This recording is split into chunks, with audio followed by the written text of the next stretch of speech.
the Solicits for December. And if you remember correctly, last Solicits, and I did remember this, week one of December was already mostly solicited in the November Solicits.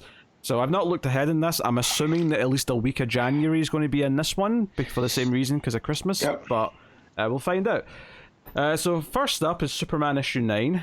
I don't know why that's first. I guess it's something special. I mean, Redondo art, I would say. That's we'll lead with that. I mean, but that's not why they'd put it up to the top of the Solicits, though. Mm-hmm. Yeah, but if he's on this, though, who's on Nightwing? I don't know. You said that as if it was good news. It's not good news because that means he's not on Nightwing. As a Superman fan, it's good news for me because he's drawing Superman. But this is Joshua Williamson's Superman. This is not ideal. Yeah, but even if I don't read the words, it's going to have Redondo art. I would rather have the good art paired with the good writing for maximum effect. Right? Wait, hold on, but isn't this during the Beast Planet stuff? So maybe he's not doing that event on Nightwing. Maybe he's just taking that event off. That's possible. But I'd rather he was getting ahead rather than, wasting time with Joshua Williamson. I do feel like drawing the Superman book is something most artists would want to do, just to say they've done it. So if this is his, if he has a short little arc, I'm okay. He can do it later with a better artist. It's not just instantly better good. Writer. So a better writer, yeah. You know what I mean? Yeah. You know what I meant. Mm-hmm. Anyway, so Superman issue 9, we have Kneel Before Zod issue 1, written by Joe Casey and art by Dan McDade. So, yeah, General Zod was Krypton's most notorious criminal. Now he has an entire planet to rule. But what happens when the most dangerous individual in the universe gets everything he ever wanted? Obviously, he wants more, and he'll stop at nothing to get it. In the most brutal series you'll read this year. This is not a hero's journey. This is a dark ride brought to you by the sick and twisted minds of Adventures of Superman writer Joe Casey and artist Dan McDade. Blah, blah, blah. Yeah, Zod book, I guess. Sure. I kind of liked in Rebirth. We've had Zod on, getting his own little planet, right? He was popping up in Green Lantern. What was that? Green Lantern Corps? The Howling Pals?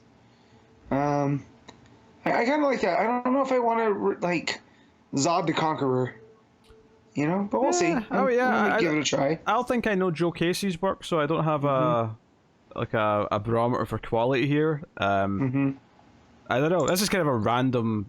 It doesn't. I mean, obviously they've stopped telling us when they're miniseries in the Solicits now, but this feels like a miniseries to me. But we'll see. We have Green Arrow issue 7. Looks like Oliver's back to the real world. And Amanda Waller on the covers doing the evil turn, looking over the shoulder like, oh no, I'm pissed about this. Yep. The Justice League's happy. Even Batman's smiling, and it's creepy as hell. But Waller's not smiling.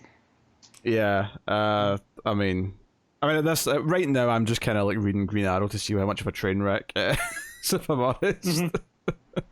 We have Shazam issue 7, and it looks like Black Adam is in the mix based on that cover, so that's fun. Yep. That's good. Dan Moore still on art there. Nice to see. We got Batman Superman World's Finest issue 22. Also Dan Moore. How is Dan Moore doing all this? It's a good question. He's a madman. We're still doing Kingdom Come stuff, which we knew was coming anyway, but just reiterating. So, very good. Then we have Titans Beast World issue 2, continuing that event. And Beast World 3 is also solicited here, which is December as well. They're both December issues, which is fine. I don't mind an event double shipping to get it over with in a reasonable amount of time. I'm okay with that. So... yeah, because that's the 26th of December, and issue 2 is the 12th. So yeah, that makes a bit of sense. We have Titans Beast World Tour Gotham issue 1.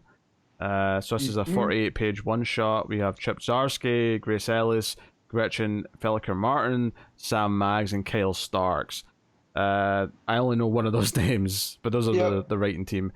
So anthology, I presume, of just different things going on in Gotham during the event.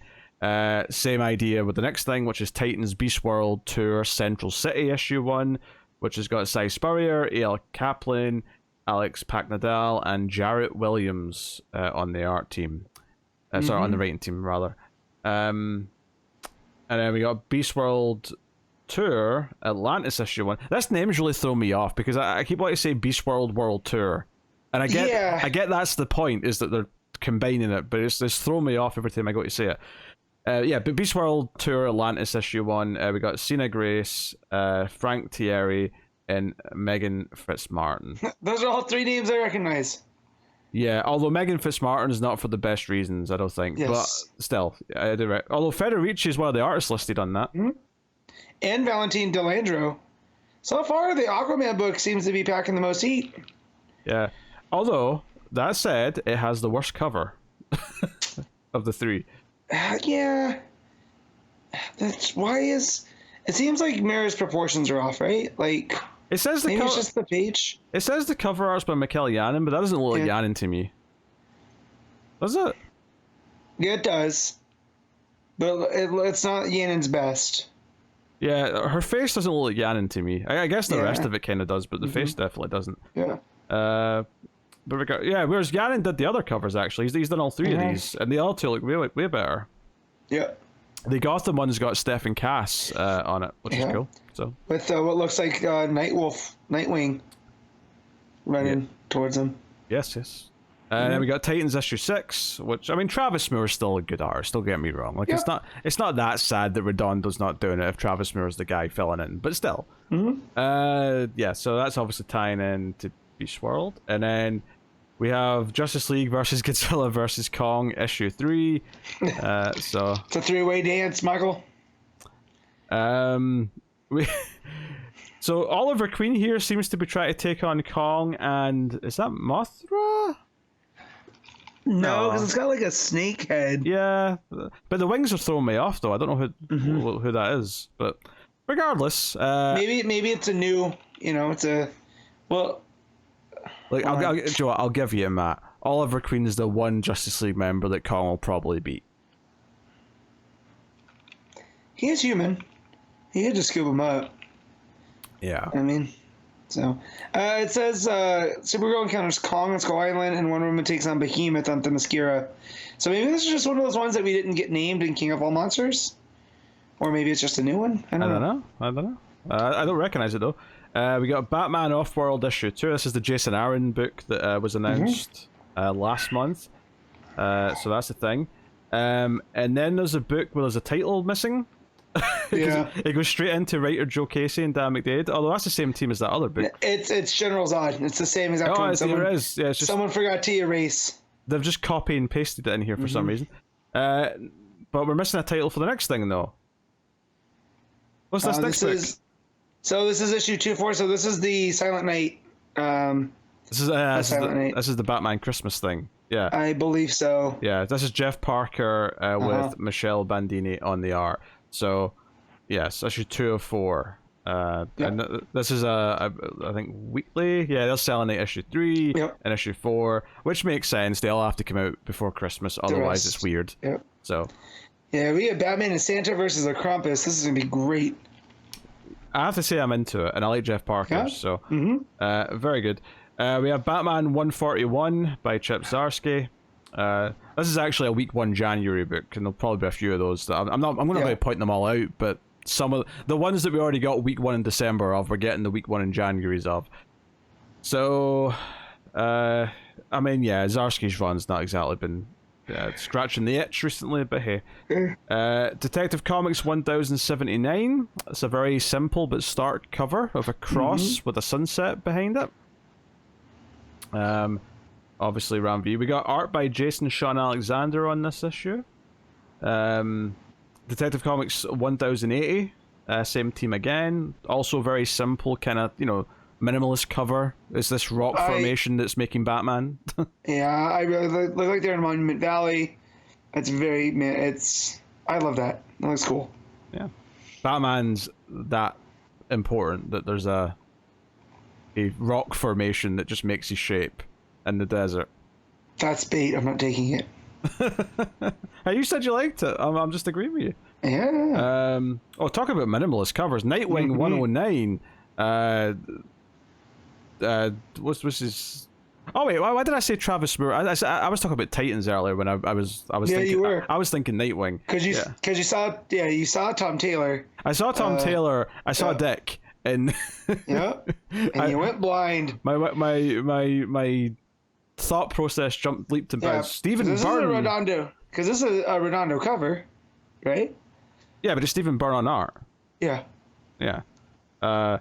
But the cover is Nightwing sort of diving into water, and the ripples of his swimming have made the Nightwing logo. It's very simplistic, but it's a very good, strong image. So I'm on board with it. We got Catwoman issue 60. Still Tini Howard on that. Got the Flamingo, who I haven't seen since before the New 52. This is a Morrison edition to Batman and Robin. It's been a while. That said, though, I'm not super fond of that cover. It's very guilty of the catsuit giving each boob its own pocket, if you will, and looks very, very stupid as well as over-sexualized. Batman and Robin. I love it. What you call stupid. That's how that. We got Batman and Robin issue 4. We have Batman the Brave and the Bold issue 8.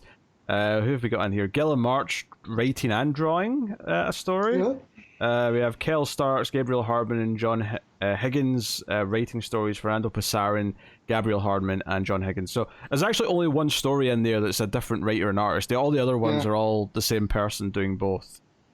So that's vaguely interesting, I suppose. Poison Ivy issue 18. Oh no. What? Elaborate. It's looking like Pam's with child. She does look pregnant on that cover. And it does not look good because there's a very creepy hand coming towards her tummy. She's been impregnated by a demon. We have Harley Quinn issue 35. We have Outsiders issue 2.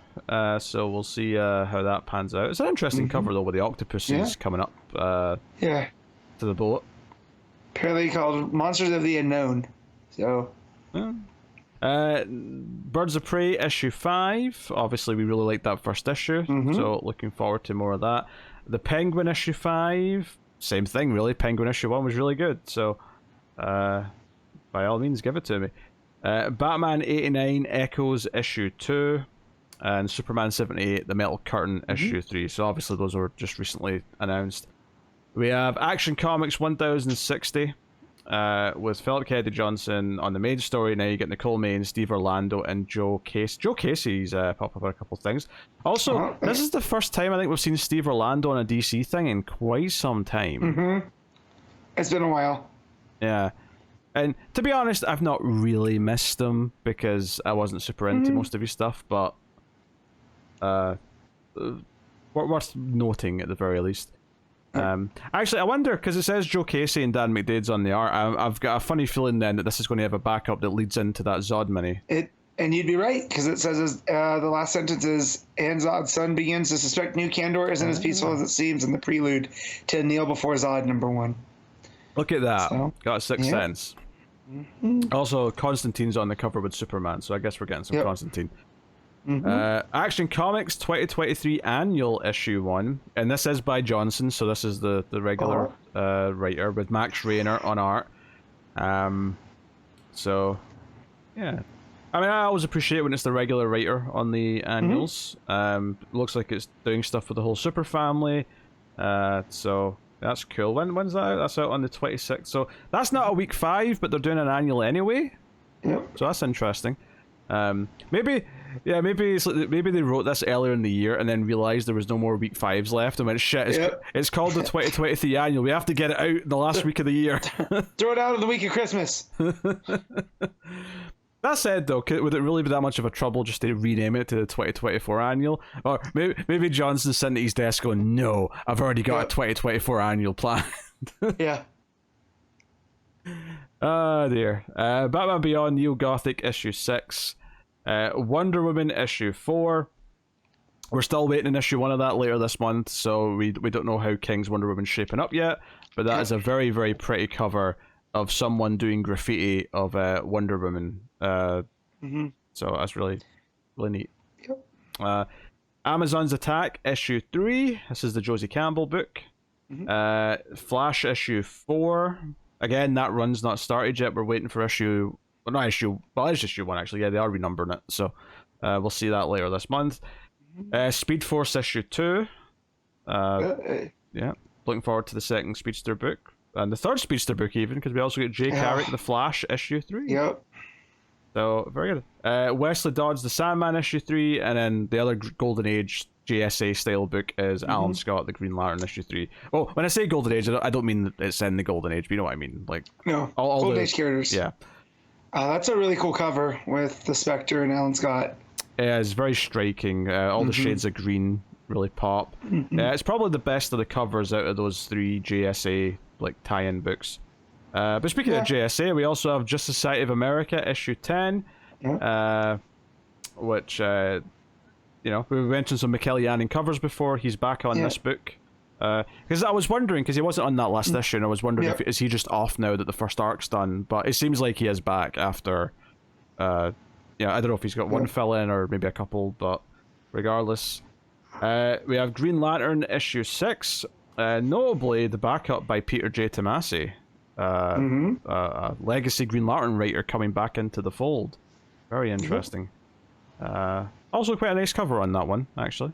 We have Green Lantern War Journal issue 4. This is the John Stewart book by Philip Kennedy Johnson, which again, much like a lot of these other issue 4s we've brought up so far, we're waiting on issue 1 this month. In fact, some of these must be next week because we've only got a couple of weeks left of the month. Yeah. We have Power Girl issue 4. We have Fire and Ice Welcome to Smallville issue 5. We have Blue Beetle issue 5. We have Danger Street issue 12, the final issue, and that is a very nice cover. I would. It's a really simple cover. It's like a group shot of all the characters with a giant Dr. Fate helmet on a white background, but given how much of an ensemble this book has been, it's actually quite nice to see them all together like that. Yep, I'm just trying to see all the characters so far. So that's really cool. I like that. That might end up being the cover, right, of the trade. The hardcover, yeah, I can see that being the deluxe hardcover image, absolutely. Yeah, makes a lot of sense. We have Cyborg issue 6, Hot Girl issue 6. And that actually says 6 of 6, so it is at least emitting some things or minis. We have World's Finest Teen Titans issue 6. We have Harley Quinn Black, White, and Redder issue 6, which does have a good cover, actually. That's a very kind of... Harley's in like an old ball gown style thing, and she's like, she looks kind of like classical, except the fact that half of her hair is red. Yeah, I was gonna say, I wouldn't even know it was Harley except for the red. Yeah. Right on there. But yeah. That's neat. Superman Lost issue 9, which is the penultimate issue, because it's a 10-issue book. Batman Scooby-Doo Mysteries issue 1. Wait, that's been every month for years. I guess they're renumbering all of a sudden. And then we got New Teen Titans issue 1 Facsimile Edition, Batman 404 Facsimile Edition. That's the first issue, year 1 for anyone keeping track. Same with 405 as part 2, 406 as part 3, and 407. Just reprint year 1 again, right? Well, year 1's always in print. They've just chosen to do facsimile editions of all 4 single issues because they're important, they're special, I guess. Yeah. Who's that for though? Like, who's picking up the singles? I don't know. Collectors? I guess. I don't know. Clearly there's a market for these facsimile editions because they keep doing them. Yeah. For some reason, there's another single issue buried after these, which is Superman: The Last Days of Lex Luthor issue 2.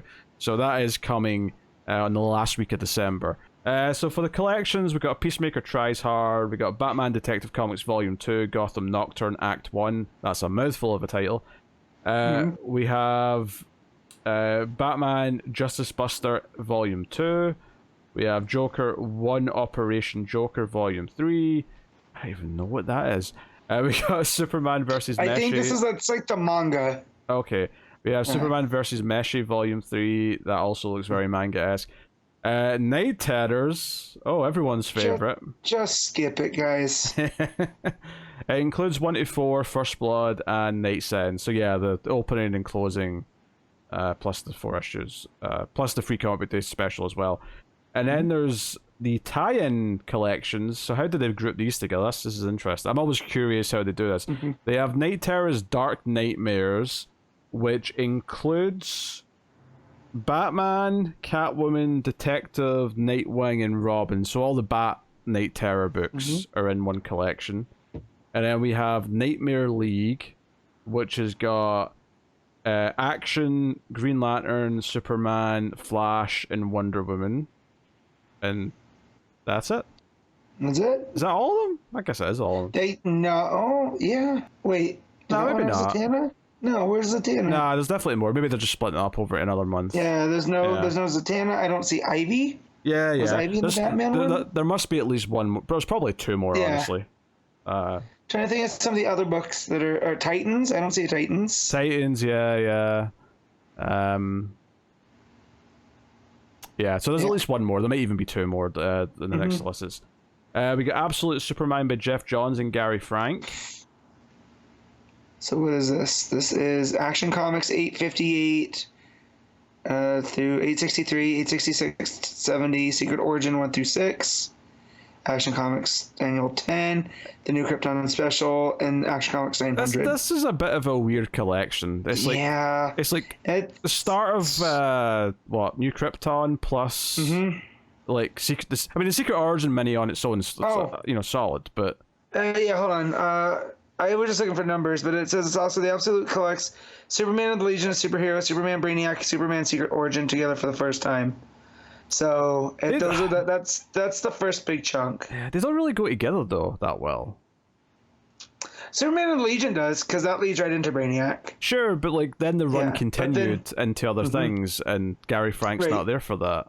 Right. Yeah, that's weird. Yeah, I guess he wasn't doing the start of New Krypton. But then again, Johns didn't even do much. He did like the first big special, and then it kind of got left to other people. Yeah, it's kind of weird. That's a weird collect, because Secret Origin feels kind of. I mean, I guess you could say that that's meant to be the canon like origin story that goes with that run, but it still feels like an odd set, like without the rest of the run. It's very scattershot, right? Yeah. It feels. I was always kind of sad actually that run never properly finished. It just kind of like he set up New Krypton, then he left to do other things, and it fizzled. Yeah, which was a real shame. A real shame. I love that. That's the Legion of Superhero story. I really, really like with Superman going, and just the way that it ends. It ends on such a note that's very, very emotional for me. So, but yeah. Yeah, we got Fourth World Omnibus Volume 2. All 1,200 plus pages of it. We have Batman Detective Comics Volume 3 Arkham Rising. Okay. So that's that. I think that's after the Tower. That was when Mackie co-wrote with someone, I think. Maybe. I'm looking because that's Stephanie Phillips listed there. And I think Stephanie Phillips was doing backups. So I don't think that was a co-writing. No, is this before the Tower? I mean, it is the paperback. I think so. Yeah, so maybe this is like. Yeah, because they did the hardcovers first. Maybe this is just them finally doing the soft cover of the stuff that came before the Tower. Because it says the building was destroyed, but fear of the institution remains as the new Arkham Tower is under construction. So it's Detective Comics 1044, 1046 in the annual. Okay. So. All right. Hard to keep track of these things. This is the problem when they're renumbering the trades so constantly, is that I don't even know what Volume 3 means anymore. Yep. Batman Urban Legends Volume 6. So, just collecting the last chunk of that, I guess. And then we got Creature Commandos Presents Frankenstein Agents of Shade Book 1. So this is Morrison and Jeff Lemire. So this is the New 52 book, right? Well, at least partly, anyway. Yeah, when did Morrison do Frankenstein? 7 Soldiers Frankenstein limited series. That'll be Morrison, and then Agents of Shade 1 to 7 is Lemire. Yeah. And so that's just a soft cover. That's not a deluxe or anything. So it's just reprinting that stuff so it's available. We have Icon versus Hardware hardcover, We got Maelstone Compendium 3, so 1,200-page softcover, which basically means Lord. this. Well, that's fine for a hardcover because you have proper binding. Yeah, that's what I mean. For a paperback, though, it just means the spine's going to be creased to shit. Yeah. Monkey Prince Volume 1, paperback. Nubia, Queen of the Amazons, paperback. Static, Shadows of Dakota, hardcover. And then Flash Volume 19, The 1 Minute War. It's it's really sad that they're going to renumber this soon, because even the collections have kept the numbering since the start of Rebirth. They're up to number 19. And that's it. That's the end of the Solicits. That's it. And we're good. Okay. Well, it wasn't a super surprise. I mean, the ZOD mini was like the only real like surprising or new thing in there. Trying to think. Yeah. Everything else just feels like comics as usual. Yeah. Which, to be fair, that's not uncommon for December. They tend not to. With the exception of when they did Winter is Coming. That's not what they called it, is it? No. What was it? What was that? That was the wasn't Winter's Coming. They couldn't have done that. Justice League Winter's War. No. No, it wasn't Winter's War. Endless Winter. There it is. That was anticlimactic, but let it be known, the event that happened like 2 years ago, whatever it was, over December was Endless Winter. And hopefully that Silent Night one can at least be fun. Yeah, a little Christmas cheer. I guess that's kind of an event, but we already knew about that from last Solicits, so it's why it doesn't really feel that exciting to find out about now.